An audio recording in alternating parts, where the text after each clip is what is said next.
ఈరోజు మనం రోస్టెడ్ మఖానాను తయారు చేసుకుందాం. ఈ మఖానా అనేది ఎన్నో పోషక విలువలు కలిగినటువంటిది.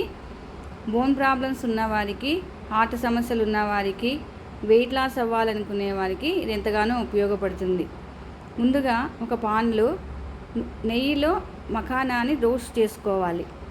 ఈ రోస్ట్ చేసుకున్నటువంటి మఖానా కొద్దిగా వేడిగా ఉన్నప్పుడే కొద్దిగా ఆమ్చూర్ పౌడర్, తర్వాత చాట్ మసాలా, తరువాత కొద్దిగా కారం పొడి, కొంచెం ఉప్పు, మనం కావాలనుకుంటే చక్కెర పౌడర్ కూడా మనము చల్లుకోవచ్చు. వీటన్నింటినీ వేసి మఖానా అంతటికి బాగా పట్టేలా కలపాలి.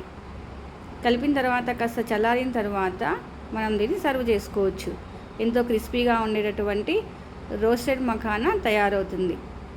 మఖానా చప్పగా తినలేమనుకునేటటువంటి వాళ్ళు ఇలా నోటికి రుచిగా ఉండేటట్లు మనము ఈ మసాలా పౌడర్లన్నీ వేసి రోస్టెడ్ మఖానాని తయారు చేసుకోవచ్చు.